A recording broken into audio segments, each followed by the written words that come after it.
The following episode contains difficult subject matter. Listener discretion is advised.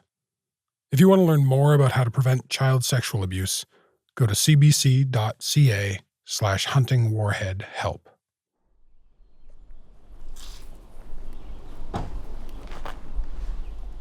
In the year that I spent reporting for this series, I've interviewed an anonymous pedophile in an airport hotel. I've interviewed victims. And I've spent hours and hours speaking to Warhead himself. Hi. Hello. Hi, how are you? Hello. Good.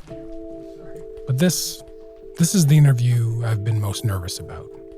It's nice to put a face to the voice. Yeah, nice to meet you. Yeah. I don't know where you want to sit. Wherever you guys are comfortable. Well, we're trying to figure out where we don't have heat in Northern Ontario, so this is kind of... Holy cows. Yeah. It's midsummer. There's a heat wave in North Bay, Ontario. Well, come on in, pull some chairs into the shade. I'm here meeting Benjamin Faulkner's family.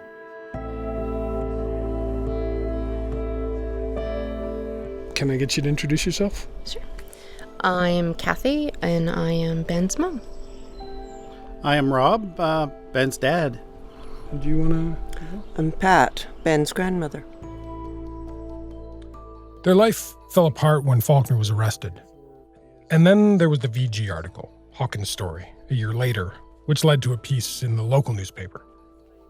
Hawkins tried to talk to Kathy and Rob after that, but they were furious with him for bringing their family tragedy out into the open and home to North Bay. They went back and forth for a while about speaking with me. In the end, though, they decided it was necessary. There's a story that's out there that gives us one view of Ben, one view of his behavior, I guess. Yeah, definitely. Nowhere close to the Ben we know. Yeah. So tell me about him. What was he like as a little kid? What was he like as a little boy? Always happy, always friendly, never ever fought with anybody, well liked. Yeah. Put him in the wheelbarrow and take him to the garden. As I pulled the vegetables or picked the vegetables, he'd sit there and eat them, dirt and all. He was a gentle person, a loving person, like very patient, kind. Tell me about his high school years. Oh, geez, in high school he had lots of friends. He wasn't a big partier, per se. No. Gaming. Halo. Yeah, he was a school geek. He was the guy that did all the computer stuff in the school. And then there was swimming, right? Yes. So he was a lifeguard, he was a swim instructor. Yes. So tell me about his involvement at the pool. He was one of those teachers that the kids would ask for. We used to sit. So at our pool, there's a little observation deck up top, and you could just sit there and watch. He hated when we watched, but I'd go just to watch him teach. And what was he like? Patient. He was very patient with the kid. They'd love him. They'd ask for him as their instructor, which was another proud moment. Everybody'd ask for them. Yeah. I think he's taught almost every kid in town. Yeah. Yeah, he was just good at it. He was good with kids. He liked kids.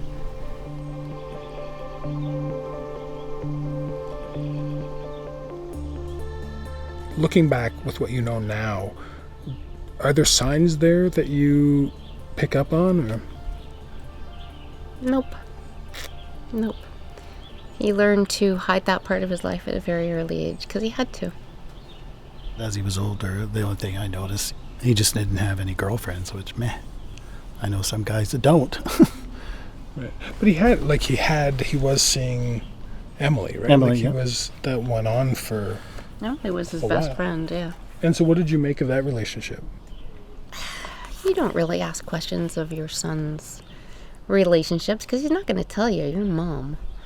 We'd tease him about relationships and he'd say, yeah, no, it'll never be like that. I kind of thought that he was gay. If only that were the case, that would have been wonderful. But Ben told me that after he went to see the therapist here who didn't offer him any help, that he was in a pretty dark place for a while and that he was crying, and you were aware of this and you were asking him what was going on. Can you tell me about that period? You didn't know, so what No. was it like for you? He was crying and hugging me in his basement. And, I know. Ben is not emotional, so for him to cry is huge. And he was just crying and hugging me and saying he screwed up. And it's like, okay, we'll fix this. What happened? And he couldn't tell me. He wasn't ready to tell me at that time. I'm sure when he was little, he would have asked questions. And I probably would have reacted very badly back then. When he was starting to figure this out, he probably would have asked me, and I would probably told him, oh, that person, jail, throw away the keys, destroy them. He said that you asked him, like, what is it? What's going on? And I think he said, I can't tell you because you'll hate me. Yeah. So, I mean, there you go. Without knowing it, I indicated to him how I would react to how he would tell me stuff. And I know I would have reacted badly. When most of us, especially parents, think of pedophiles, we imagine someone who wants to harm our kid. But sitting here with the Faulkner family, I realized there's another parental nightmare I had never even considered before. What if your kid turns out to be the pedophile? And how did you find out, Kathy? Ben's phone call. Yeah. That he'd been arrested. And what did he come out and tell you right away what the charges were? Yeah.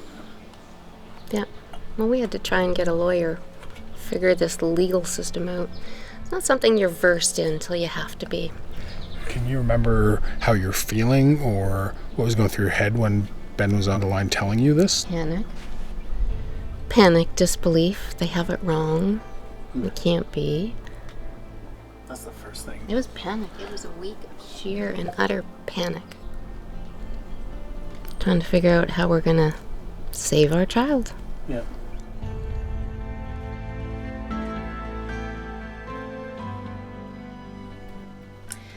I want to say something. Please. I think what I want out of this, and why we talk to you, there's so many people that don't have to follow Ben's path. There's so many people that think this way. There has to be hope for them. There has to be another path. These websites might not exist if these people didn't have to feel like this is what they have to resort to. If there was options for them, maybe less children are abused, and there has to be something. There has to be something. Now or future, but that's what I want, is things change for these people. Are you guys angry at him? How can you be angry with him? As a parent, they do wrong, you punish. He's punished. I can't punish him anymore. So no, there's no anger. He screwed up and he's paying with his life. Yeah. I'd like to see him again. I'd like to hug him again. So, yeah.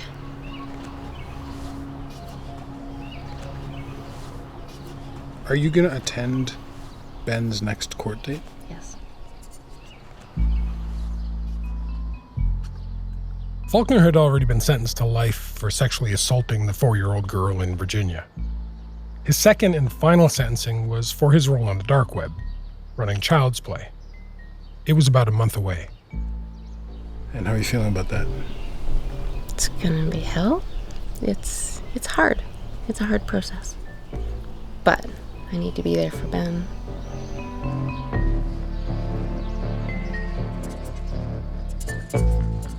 I'm Daemon Fairless, and this is Hunting Warhead.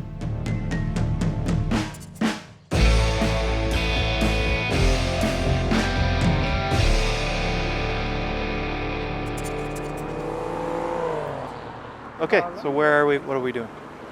We're in Nashville, Tennessee. We're outside of the hotel where Hulkin's staying.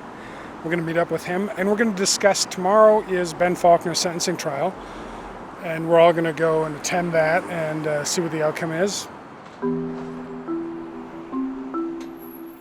Even though Faulkner will already be spending the rest of his life in jail, it was still important to attend this sentencing hearing, to hear the full extent of the charges against him, and to get an even deeper look into what international law enforcement knew about his activities and how they knew it. Hi. How are you? Come here. Good to see you. Come on. I haven't seen Håkon in about 6 months, since I first visited him in Oslo. But we've been in touch, sharing what each of us have learned about Ben Faulkner. Have you read any of their court files or what they have been doing? No, I've been talking to Ben, and he's told me that he's prepared like an 8-page pamphlet on the rights of pedophiles or something. I don't know. He was very cagey about telling me about it because he wanted it to be a surprise. I mean, he's in there for the rest of his life, so I guess he has to do something to give his life meaning. That's it, yeah. So I think he's going to make some grand statement of some sort, so it'll be interesting. It will definitely be extremely interesting tomorrow to see him for the first time. Yeah, for sure. Yeah. And do you know if the Australians are coming? Paul Griffiths, the investigator from Australia's Task Force Argos, was at Faulkner's last hearing. We're hoping he'll be at this one as well. What we're sure of is that Jen, Faulkner's relative, will be there to deliver another victim impact statement. I think she'd be happy to meet you. I would really like to meet her. Yeah.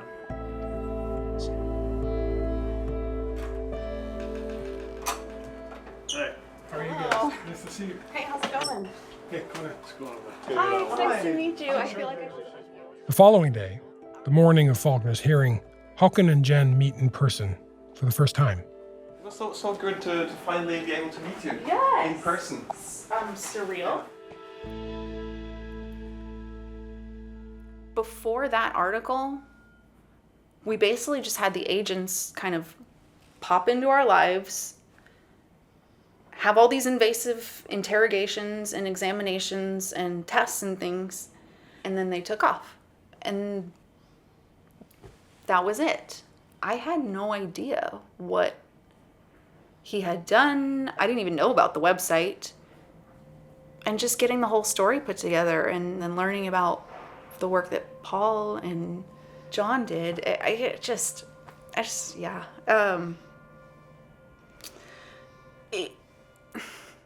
sorry, I'm struggling with the words. It was like a big slap of reality. And then that's when I was able to really start processing. That started my healing process. I'd already been in therapy, but then like reading it and being able to talk about it. Things are out in the open. And once they're not in the shadows, they can't be as horrible anymore. You can start recovering from it. So I'm so grateful to you that you're sitting here today and that all of the work you've done, I was feeling very isolated. And it's completely transformed the tone of the entire thing for me. But I mean, you're the real hero in the way that you are seeking help and the way that you're working to keep your children safe. Validation helps, though. It's nice to have people firmly grounded in reality helping out. I'm looking forward to see you there and to hear you give this statement in the court. Is this statement different from the last one? Oh, yeah. Yeah, this one's at him. I wrote this to him. What are you hoping this will do to Ben? I don't care. I really don't. Pardon my French. I don't give a shit. That's not what I'm here for. It's not for anybody but me. This is for my healing and my process. And, the consequences are up to him. He made these choices. He did this. I don't give a shit.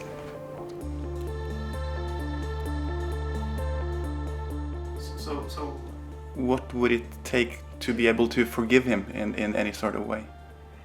I think that's a journey. It doesn't just click on like a switch. But yeah, I don't have any expectations, especially after the first one when they asked him if he could say anything, because that's when I did. I did want to hear, I'm sorry. I did want to hear remorse. And he just went, no, I'm good. That was kind of a turning point for me where I was like, oh yeah, I cannot expect a psychopath to feel remorse. I'm just getting conscious of the time. You got 45 minutes. I just want to ask you before you go, like, how are you feeling now? You got... Oh, nervous. Very nervous. I'm like twitchy and sweaty and I'm so sorry. I'm not my usual self today, so. To help steady her nerves, Jen brought a drawing her daughter had made for her. Yeah. It's a good reminder for why I'm here. We don't know if we would ever tell her or if she'll ever find out. But if she does, I want her to know that Mama fought. And Mama stood up and looked at him and said something. I spoke up. I was brave enough to look him in the eye and tell him he fucked up.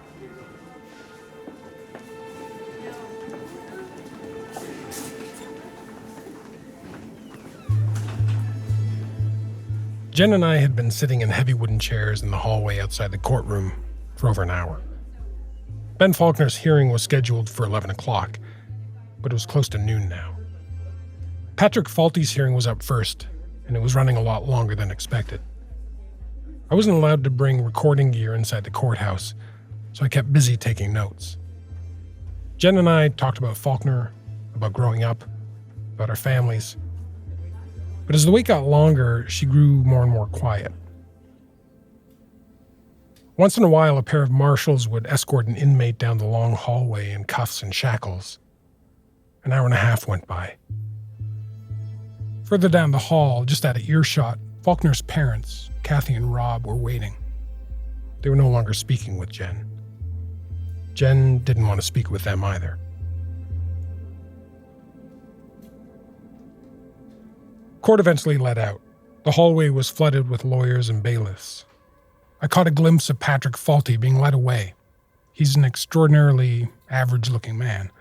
I'd never be able to pick him out in a crowd.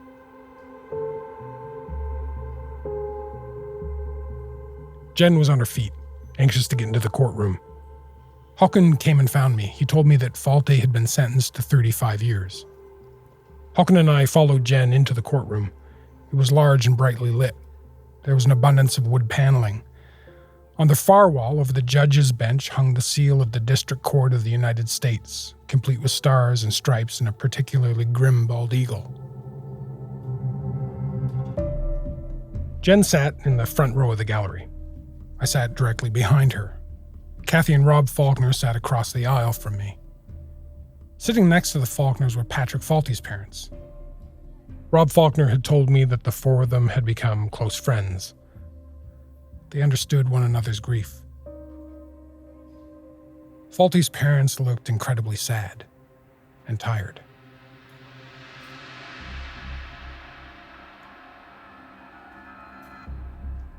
Neither Paul Griffiths nor John Rouse, the investigators with Task Force Argos, were at the hearing. I had spent so much time learning about their investigative work that I was a little disappointed. I had really wanted to meet them. A couple officers walked up the aisle, and it took me a second to realize that Ben Faulkner was walking between them. His hands were in cuffs in front of him, his ankles in shackles. He was wearing green prison scrubs. On his back, in big block letters, was written, Davies County Inmate. Ben Faulkner is thin. Gaunt, really. He had a scruffy beard, waxen skin, and long, stringy hair. He sat down with his lawyer and then took a look at the gallery. He and I made eye contact for a second. He nodded at me, and reflexively, I nodded back. He didn't acknowledge Jen at all. A door on the far side of the courtroom opened. We were on our feet, and the judge came in, a short, energetic man, Justice Waverly Crenshaw. He announced the case. United States of America versus Benjamin Alexander Faulkner. He reminded the court that Faulkner had already pled guilty to the charges against him, engaging in a child exploitation enterprise.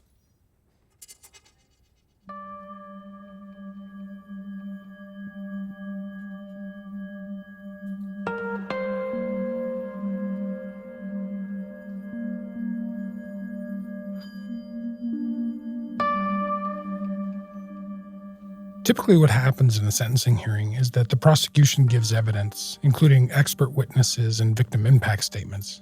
Then the defense has a chance to speak. Both sides argue their case for an appropriate sentence. The defendant gets a chance to speak directly to the court if they want, and then the judge gives the sentence. And that was pretty much the order of things at Ben Faulkner's hearing. But I'm going to skip around a bit. Faulkner's lawyer calls Rob Faulkner, Ben's dad, to the witness stand. He's sworn in, and then the lawyer asks Rob if he still loves his son. Rob says, yes. The lawyer asks how often Faulkner speaks with his family. Rob says twice a week for 15 minutes each time. Rob tells the court that he and Kathy have visited their son 3 times in 2 years. The lawyer asks about Faulkner's childhood. Rob talks about fishing and playing outdoors and talking science and space. The lawyer asks about Faulkner's relationship with his younger sisters, both of whom have written him letters of support. Rob tells the court that Faulkner is loving and supportive, and that it's hard for him to wrap his head around what his son has done. That it was a big shock. That it's like another person did it, he says. Another person who didn't exist.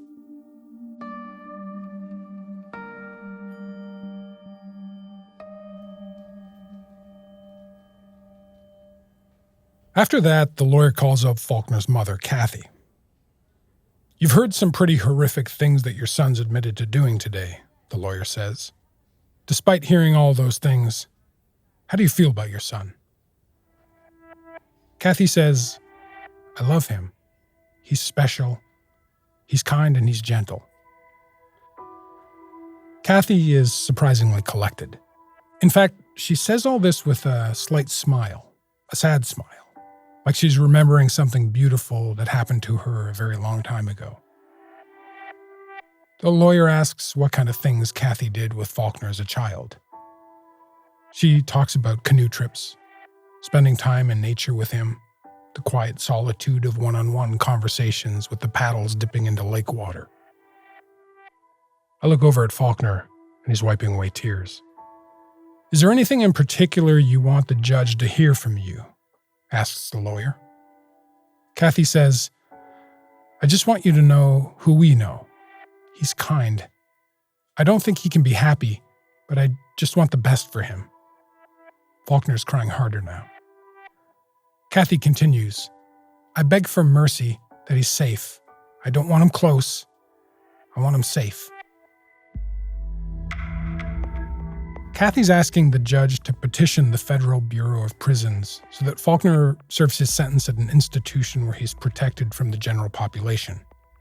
There are no facilities like this near the Canadian border, which means Kathy and Rob would only rarely be able to visit their son.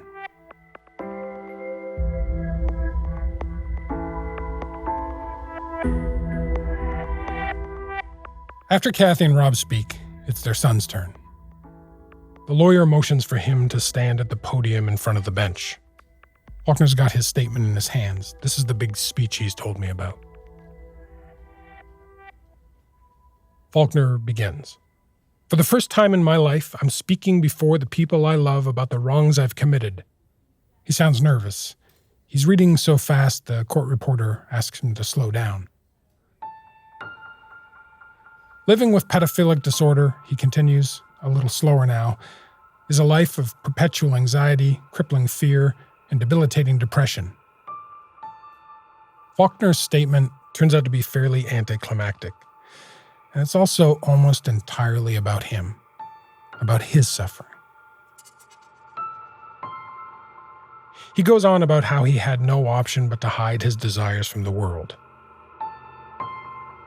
He brings up the one psychologist he had consulted and blames that for leading him to the dark web, even though Faulkner told me he was active on the dark web well before he ever saw the psychologist. Faulkner goes on. I know that people were hurt and I'm sincerely sorry. I'm sorry for who I've hurt and I'm sorry for the lives I've altered.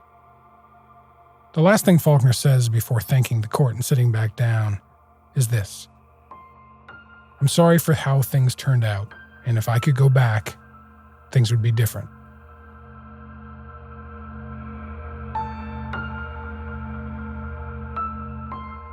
But you'll remember from my interviews with Faulkner that at one point I had asked him, Do you think it was worth it now? I wanted to know whether he regretted what he had done, whether he would do it all again if he was given the chance. And he had said, yeah, I would do it again, for sure. I would do it again. So it's pretty difficult to see his apology as sincere. And his desire to go back and do things differently, I'm pretty sure he was just saying what he thought the court wanted to hear.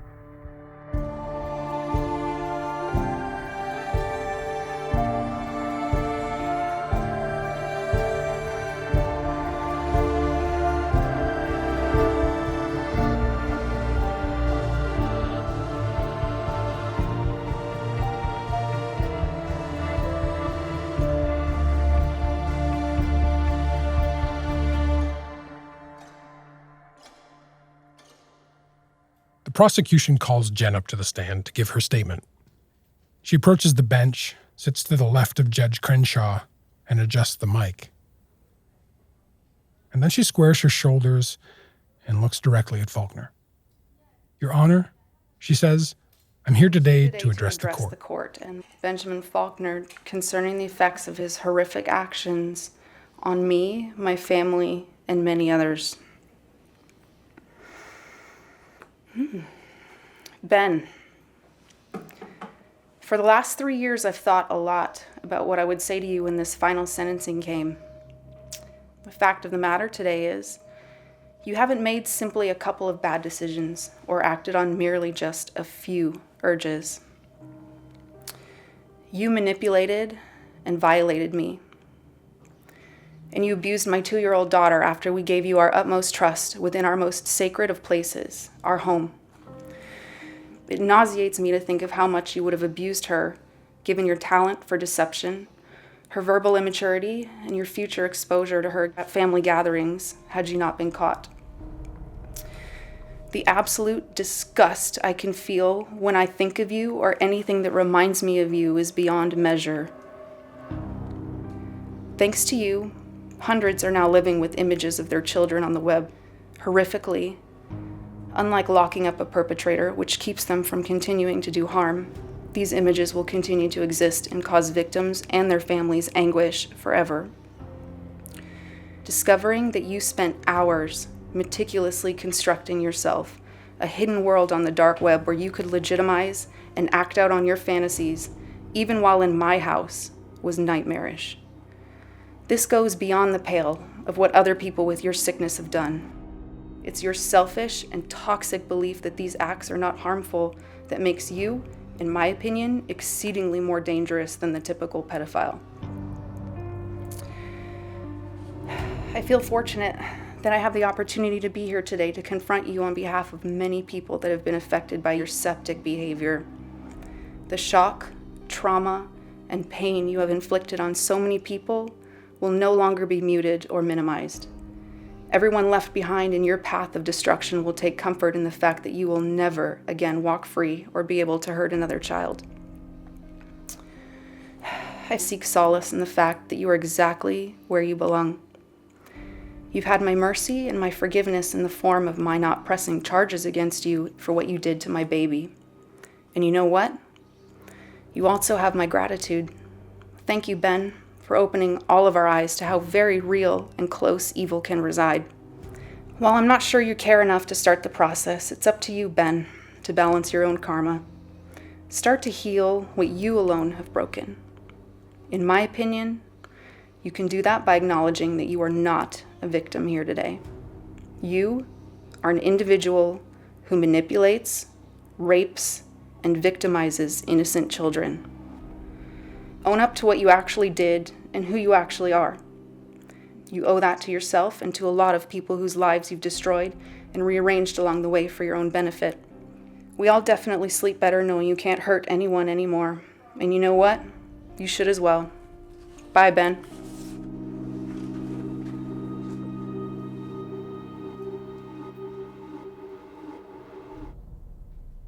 You could have heard a pin drop. Judge Crenshaw gives Jen his undivided attention. Faulkner looks at her, but Jen's statement doesn't seem to have any impact on him.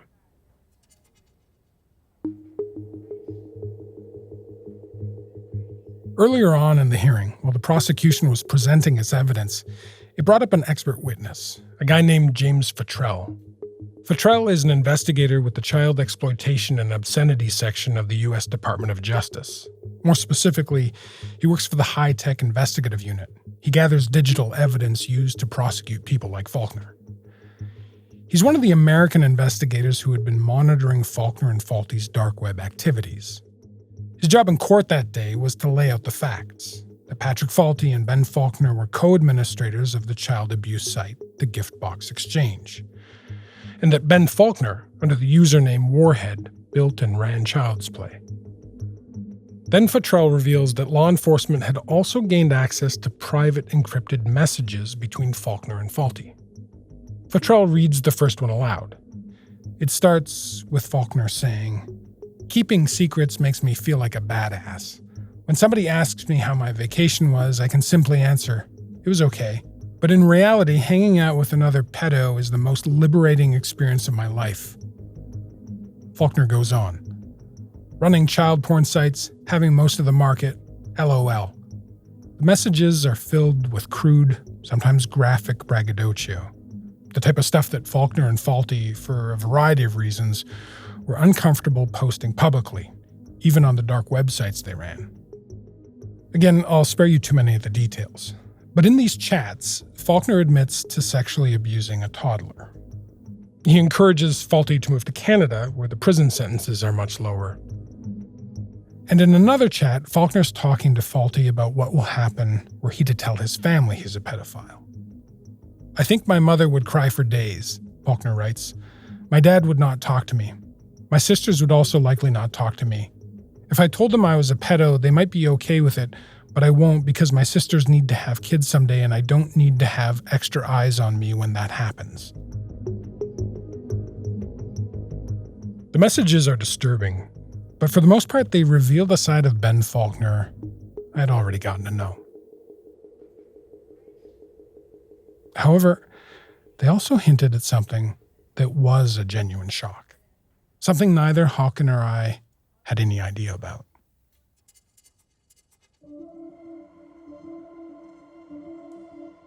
After Futrell had laid out the fact that Ben Faulkner had been Warhead and had built Child's Play, and that he and Faulty had run the Giftbox Exchange, the prosecutor mentioned another site, called Private Pedo Club.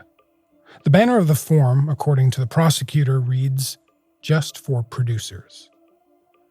Futrell explains that a producer is someone who has access to a minor.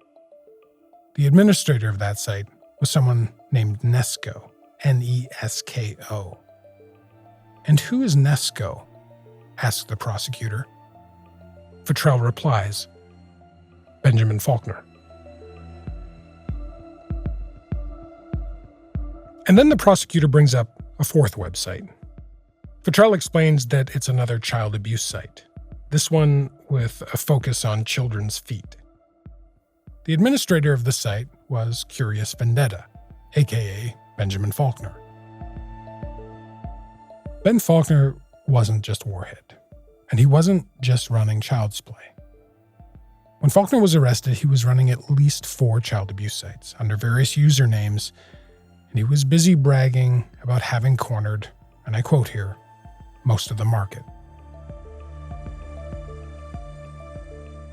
This was when the full extent of the story began to dawn on me. For a brief period of time, Benjamin Faulkner was one of the most active dealers in child abuse material on the dark web.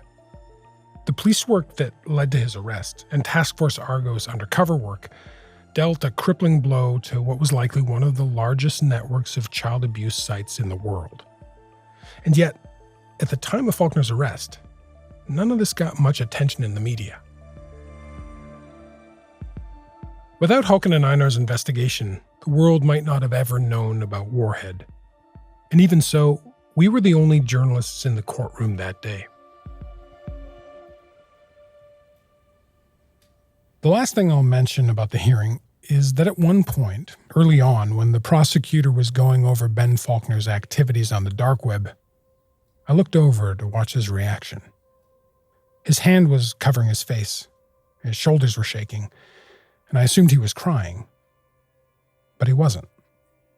He was chuckling, just laughing quietly to himself. His lawyer leaned over and whispered in his ear, and Faulkner stopped laughing immediately. But it took a while for the grin on his face to fade away.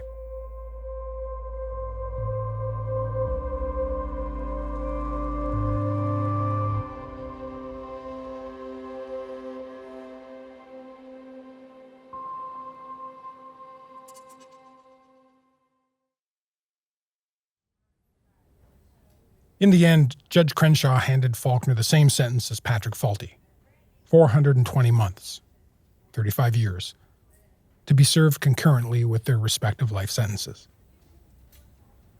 You didn't seem to have any trouble making eye contact with Ben. Not this time, huh? I looked at him long and hard, at least 4 or 5 times that I can think of. And he was looking right back at me, and it didn't affect me the way I thought it would. I mean, I couldn't even turn my body towards him last time, so to mug him down this time was cathartic. Do you maybe want to talk about how you felt about his statement? It was really difficult for me not to shake my head. He was saying what he needed to say to make himself look as good as he possibly could after everything that was said. It's so contrived, and I know he didn't try to get help. You can't go to one doctor and just go, well, throw my hands in the air, I tried. No, Ben, you didn't try. You didn't try to communicate this to people. You really did not try to get help. So I think that's where I get offended, because I really don't believe that. You've talked about your kind of healing journey. What's this done? Where does this fit in now? How are you feeling afterwards in terms of healing? I feel good. I do. I feel ready to move forward with our lives and in a positive light. I've said everything that I've needed to say. But yeah, I'm just ready to go home, see my kiddos. Miss them. Yeah, that's what you're going to do now, right? You're going to go catch a plane? Yeah. Yes, and just not say the name Ben for a long time.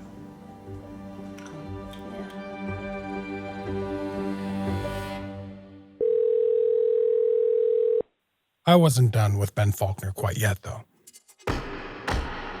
This is combined public communications with a prepaid call from an inmate at the Davies County Detention Center, Kentucky. Oh, hey. How you doing after that? Whatever. It was a fun little exercise. How do you think your statement was received? Well, I've heard it was received well, but that's only from people who are already on my side. So Right. I don't know. No. And how did you feel about her statement? About who? Oh, yeah, whatever. She is going to believe what she wants to believe, regardless of what the truth actually is, so I'll let her be angry. Faulkner was more interested in making sure I understood the full extent of his dark web activities. I just wanted to know whether you learned anything you didn't already know. Well, I didn't know about the other sites. Yeah, I didn't know about the feet one and the producers one. Oh, yeah, that makes sense. I don't think Hawken knew about at least one of those either. I think both those sites were new to me and Hawken. Yeah. Faulkner told me that he would regularly work 16 to 18-hour days managing all these sites.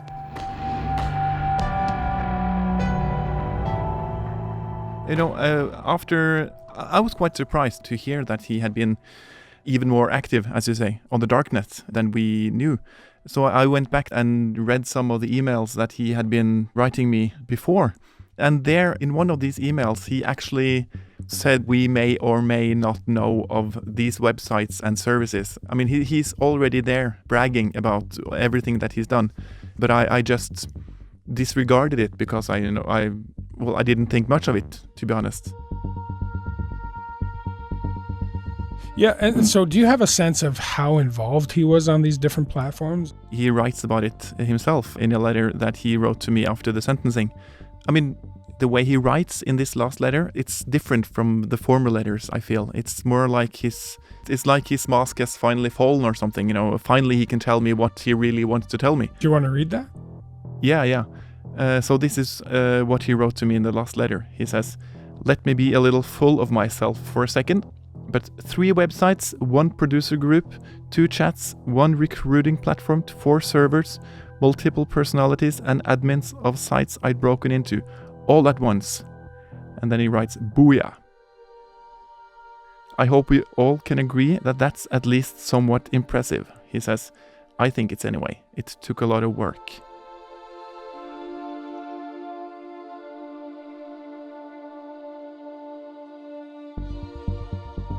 So he mentions 3 websites, and that's 3, 4, 5, 6, 7 sites and services and websites, and then 4 servers.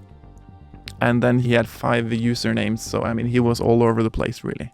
So beside 1 or 2 major child abuse websites on the darknet, he seemed to be controlling all of them. So, I mean, he was really at the top.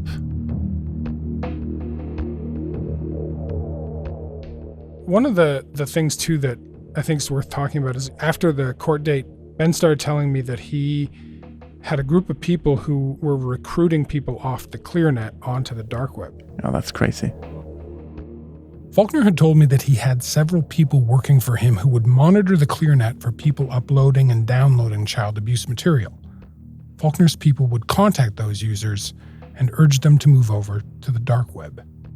Yeah, it's like he's recruiting people. Like he's going online and finding people and saying, hey, it's not safe for you to be there. Come to our place. It's much safer. I've built this safe place where you can do whatever you want, really.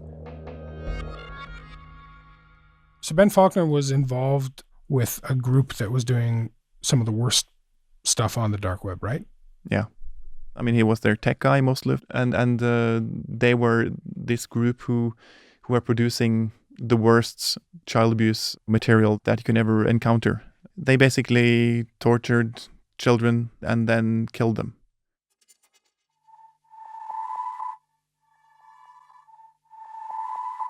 The group Hawkins talking about was run by an Australian man named Peter Scully. Faulkner claims to have worked as Scully's tech expert. The group abducted and sometimes purchased children to torture them and to record the torture. One of the children was killed as a direct result of this abuse. Peter Scully and the rest of the group were arrested in the Philippines in February 2015. They're serving life sentences there. In 2016, though, Benjamin Faulkner posted one of the worst of these videos on Child's Play.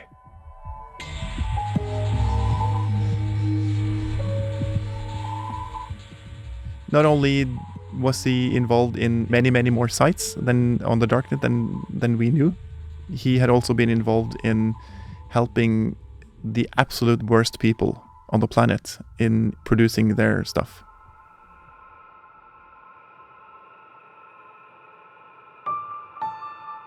The conversation I had with Faulkner after his sentencing trial, after finding out the full extent of his role on the dark web, that was the last time I spoke with him. For the record, I still feel justified. Just so we're all clear on that, I still feel justified. Yeah, no, I know you do. We're on the same page here. Yeah, I figure that. I think that potentially that'll erode over time. But we'll see. I'm open to suggestion. Well, I don't think you are yet. Like, I think you're holding your ground, and I think you will for a while, and maybe forever. Yeah.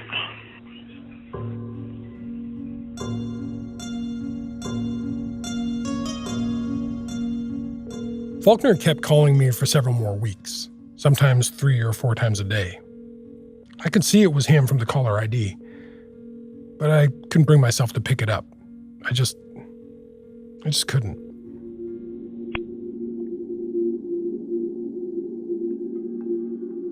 It isn't simply because Faulkner is a pedophile. In the course of this series, I've spoken with pedophiles who understand that acting on their desires is wrong, who live in a state of perpetual self-loathing, who, I have every reason to believe, will probably never abuse a child. As tempting as it can be to think of pedophiles as monsters, it's not accurate. They're people with an affliction we don't yet fully understand, nor do we really know how to help them. More than that, maybe we don't really care to help them. And so I wonder if maybe we have a bit of reckoning to do if we truly do want to protect children. That said, it's also true that there are people who do monstrous things. People who exploit and harm others simply to satisfy their own selfish desires, who don't care what kind of fallout they leave in their path. I think that's an accurate description of Benjamin Faulkner. Not pedophile, not master of the dark web, but a selfish and remorseless sociopath.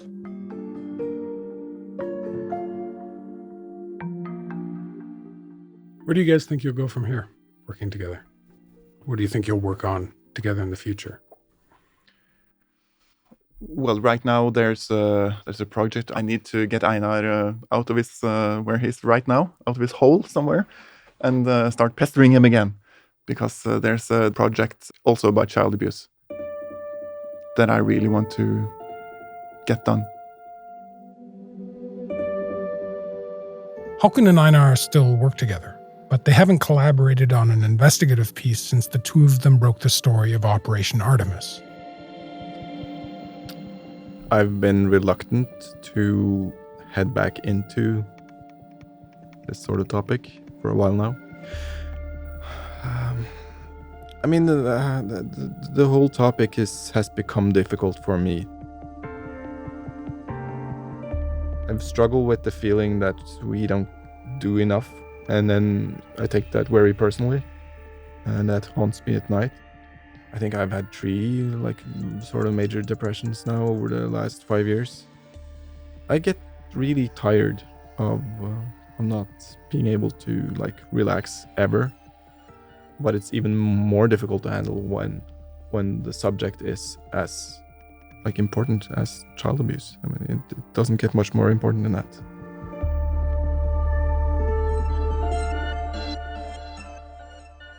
Immersing yourself in the bleakest places on the dark web can take a severe toll, which makes the work that Task Force Argos does year after year that much more commendable. John Rouse has just been named Queenslander of the Year. Detective Inspector Rouse is with the Queensland Police. He started a thing called Task Force Argus, which tracks down and puts out of business the most hideous child sex offenders. This is an interview from the Australian national broadcaster ABC. It aired in November 2018. Detective Inspector John Rouse, what did you think you'd be doing when you joined the police force? I guess my ultimate goal was just to try to help people. How many children have you rescued? In 1 year, we did 300. I think on a daily basis now, our victim identification team is referring a case internationally almost every single day. The world now has gone on a long way from internet with a modem. There's the dark web. I understand there are live streaming capacities for people to find their way and watch this happening live. Yeah, well, as we speak, mothers in the Philippines, for example, will, on demand and for payment, do whatever you want to their child on a web camera. That's been happening for 10 years. And we're very actively internationally focusing on that now, and the Philippines police and NGOs to stop that. But they're doing it because there's a market for that in rich countries, including Australia. Totally.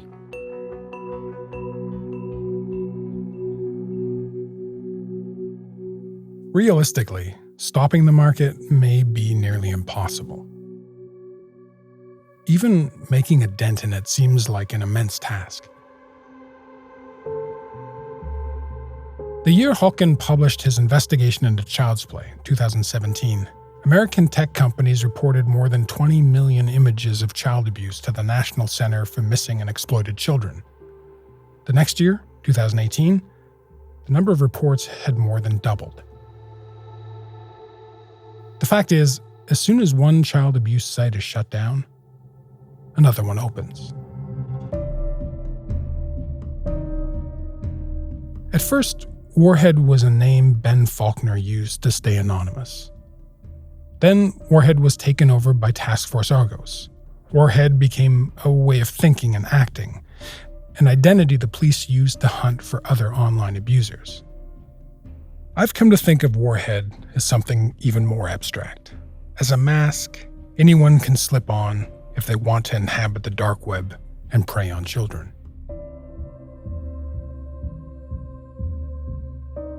Ben Faulkner's in jail and he'll spend the rest of his life there. But Warhead's still out there, thriving in the dark.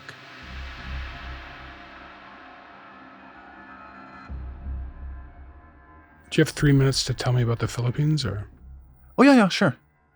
Like Task Force Argos, Hawken continues to investigate and report on the way child abuse continues to spread and evolve online. I was contacted by a Belgian journalist, and he had been working undercover, befriending all of these people in the Philippines who were streaming live abuse of children to customers in Europe. And he got hold of a large amount of data, of usernames, Skype usernames, chat logs, things like that. And we were able to identify many Norwegians and many Scandinavians who had been doing this, who had been paying and received live shows of children being abused. Did you confront any of these guys, the Norwegians? Yeah. I went there. First I went to the Philippines, talked to the children. They are at shelters right now. I showed them pictures of Norwegian guys, if you recognize any one of them, and they did. And after that I went up to the north of Norway and met this principal at a small school, a small community, and told him, I know what you've been doing. I know that you've been paying money to watch children being abused. And now the Norwegian police, they have started a big investigation. And some people have been arrested.